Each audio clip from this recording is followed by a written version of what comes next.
hate to say it, but the first gen NSX project is kind of going on the back burner once again. This thing, I tell you what, man, it feels like it's never gonna be finished. Always a setback, always a hiccup. I'm stoked to have the car back in my possession, but we still are waiting on all of the parts coming from Japan.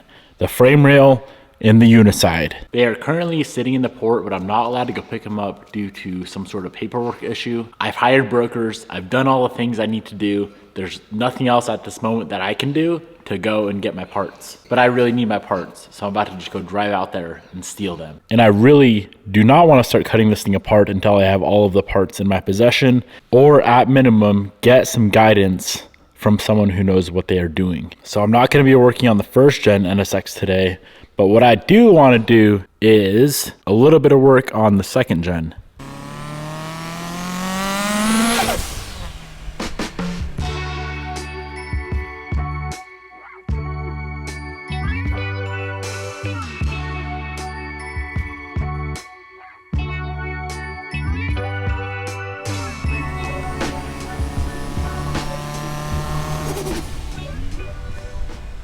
A few months back, we tuned this car on ethanol with the new K-Tuner V2, making 670 wheel on ethanol. And even though the car is all-wheel drive, it still has a really hard time hooking up. Let's go on a drive and let me show you. The car's on pump gas right now, so it's not making anywhere near 670. And still, the thing has a really hard time hooking up.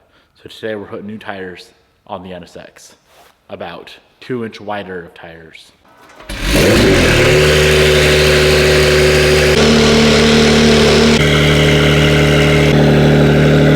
Again, keep in mind, this is only on pump gas, no ethanol at all. I think this is making 573 on pump.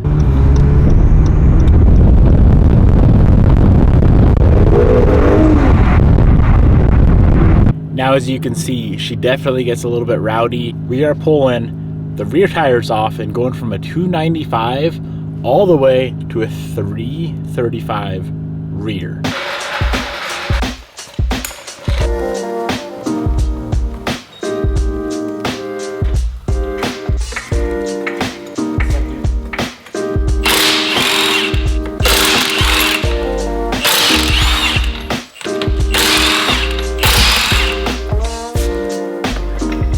So this is the current tire on the car, Michelin Pilot Super Sport. It's a 295/30. This is what is going on it. That's intense. Hopefully they fit. Side-by-side comparison of a 335 versus a 295. On the Huracan, we went 325. The Huracan has no problem at all hooking up, but then again, this car is a little bit quicker than the Huracan, so we should be good.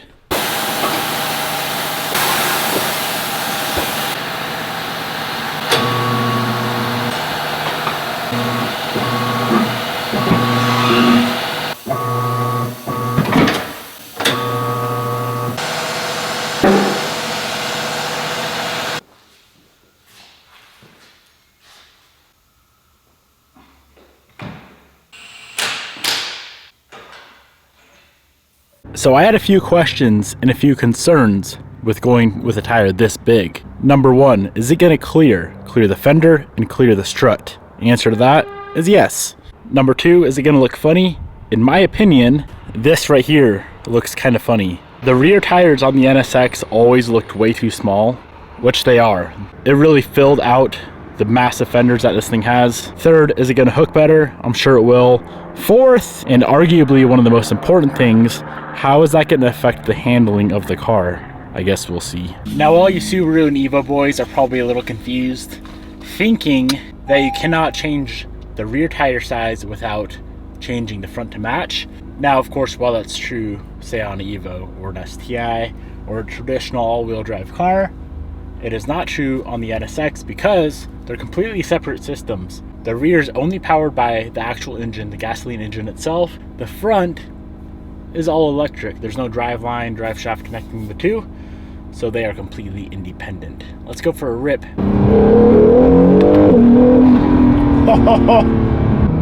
Before rolling into it in second, and as soon as you click third, second and third, it would almost make you loop out, as you guys saw. 40 millimeters of width added, right? No, 30 millimeters.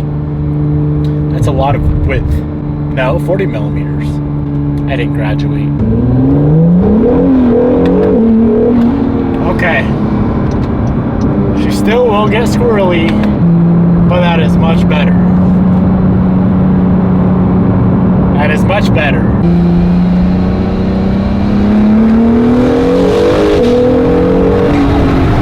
On ethanol, after it was tuned, the 0 to 60 times were slower than a factory car simply because it couldn't hook. I don't have my draggy with me right now, but let's see if she'll hook.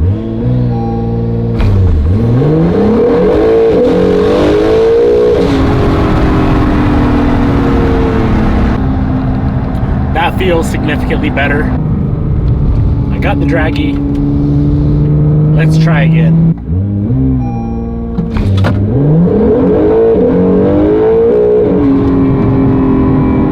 Oh, brother. Yeah. Wow. Listen to this. On ethanol, making over 100 more wheel horsepower and who knows how much more torque. My best was a 3.05. With the old tires, that first run was a 285. I'm curious what it would be on ethanol.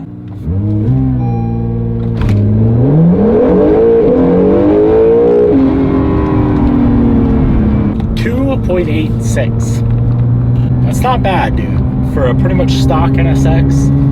Downpipes, factory catback, and a tune. That's it. 286.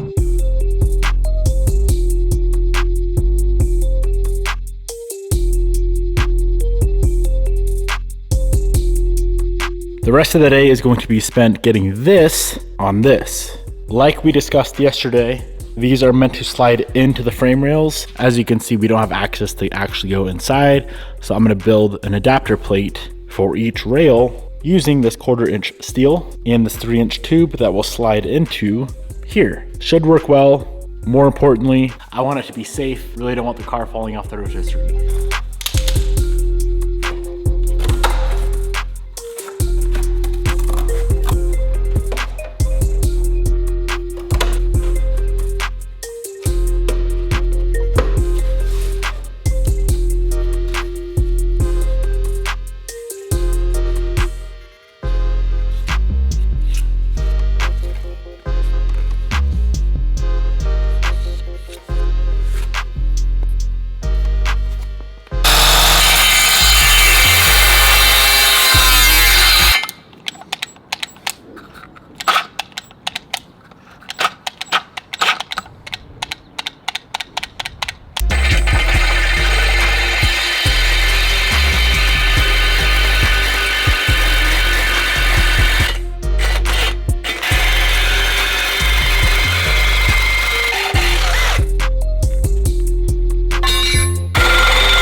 So that right there is what I ended up with.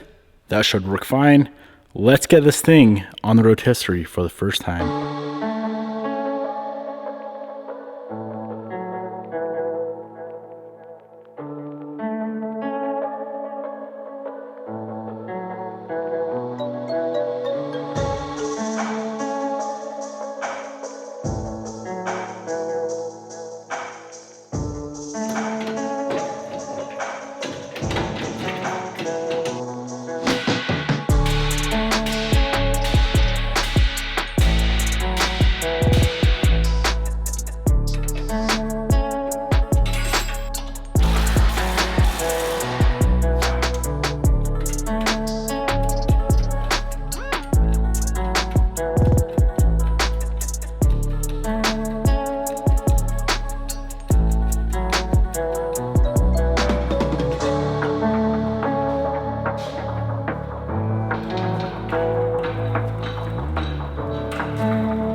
I need to lift up the rotisserie a little bit to flip it all the way over. But just this right here is pretty crazy looking. I always dreamt of doing a car project on a rotisserie, and now we're doing it. All right, let's get this thing flipped all the way on its side and maybe all the way on its roof too.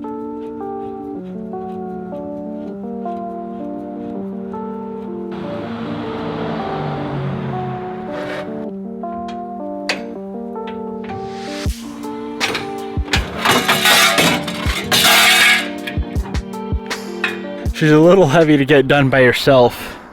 If you had a person on each side, it'd be super easy. But check that out, man. There she is. Oh, that's crazy looking. You want to see something funny? This is the underside of the good frame rail that was never touched. Look at this. This is the underside of the rail they repaired. That's disgusting.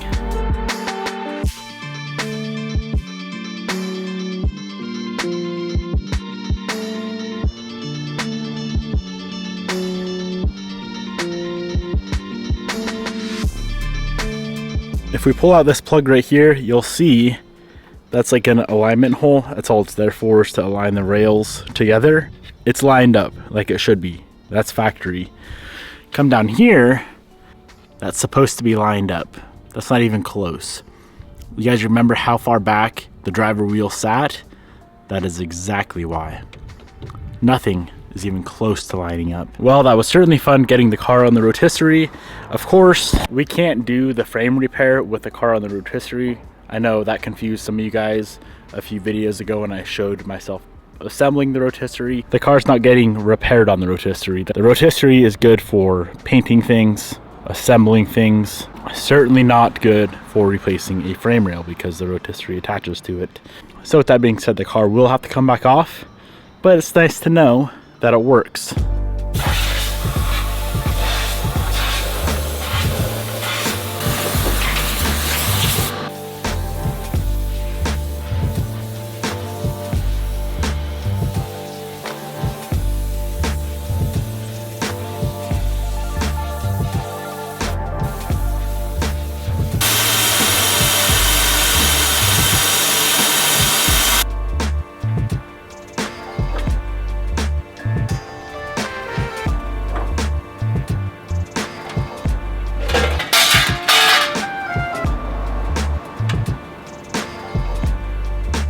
Not gonna lie, oh man, that scared me. It's not easy in the slightest to flip this thing over by yourself, but there she is, fully upside down. The amount of sand that's coming out of this thing is ridiculous, man.